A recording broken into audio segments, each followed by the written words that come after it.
This is kinda odd, but I don't really remember what made me try Tinykin, so I don't really have much of an introduction. So, Tinykin is a 3D platforming adventure game with a heavy emphasis on exploration.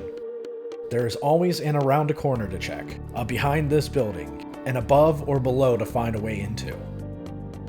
And I will admit, I'm not the world's biggest fan of 3D platforming, as I never feel like I have a good grip on the depth perception in these games.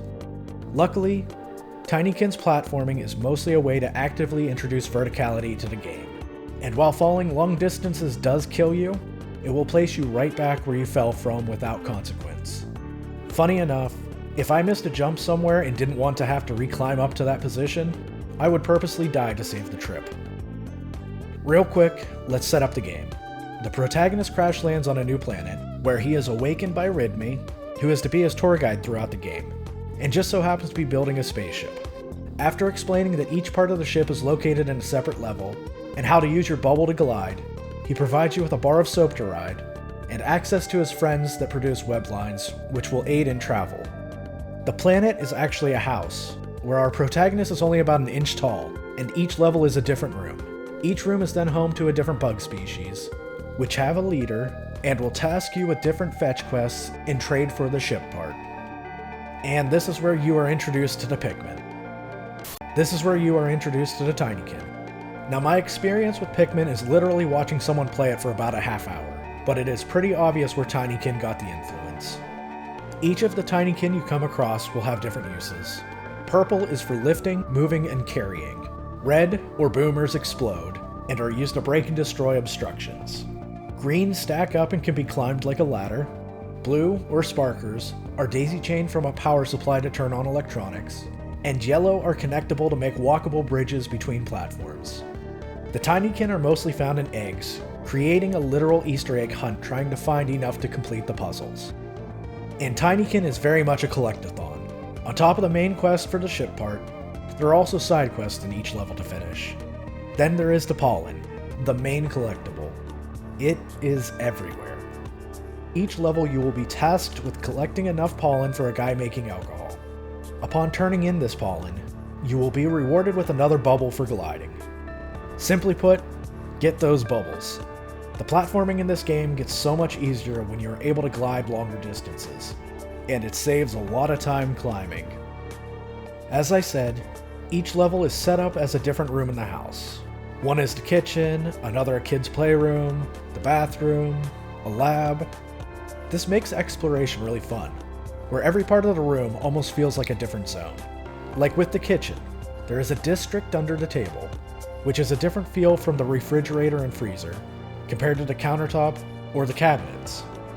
You will start most levels towards the floor, needing to collect Tinykin to gain access to the higher areas.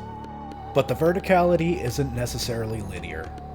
You will come across areas you will be able to get higher up in, even before having access to others. And while the levels aren't huge, they are big enough that I would sometimes find myself looking around trying to figure out where I had already been, or where I ran into restrictions previously. Normally, as you finish rummaging through an area, you will come across one of the webline guys that will lead you back to a central point in the level, giving you a pretty good vantage point of where you needed to still explore. And one of my favorite aspects to this game was how you use the weblines. Remember that bar of soap? It is used like a skateboard for the character. So instead of running or riding a mount, you get to slide around like a boss. And keeping with the skateboard theme, jumping while riding the soap does a kickflip, and you'll be able to do some sick grinds on the webline. If I had to just give one reason to play Tinykin, I was that entertained by it.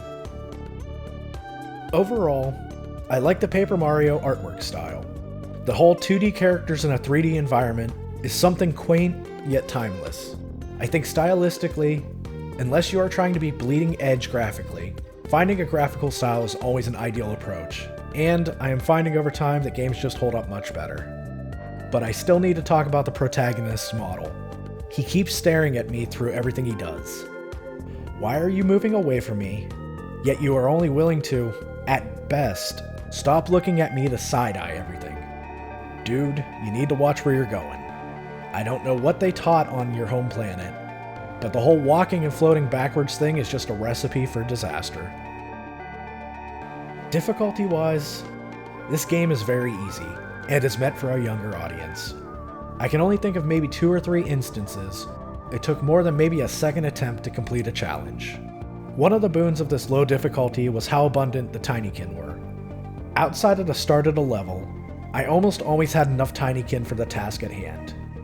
This game could have easily become very Metroidvania if the Tinykin quantities were less, which might also have worked, but I already liked the non-linear, freedom to explore style well enough that I'm not going to speculate what removing that would feel like.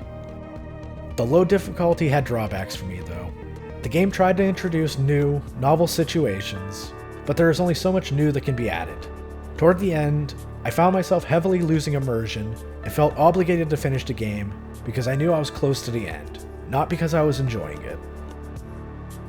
Tinykin took me about 7 hours of gameplay to finish, which was probably a good length for a game overall, as I didn't finish all the side quests. I really liked riding around on the soap, and the exploration, but I also felt after a certain point, I was going through the motions of trying to complete a game instead of actively playing it. The addition of new Tinykin each level, and the access of new puzzles would momentarily break up the routine, but there are only so many ways to make you climb higher, move, or break things. The lack of consequences of falling, and the overall ease of controls make the entry barrier low, but I could have used a little more platforming, or a little more puzzle challenge. If you are okay with an easy game, or looking for something for your kids or a younger sibling, Tinykin is a solid choice. It just isn't going to do much for people that want a game that fights back. Thanks for watching.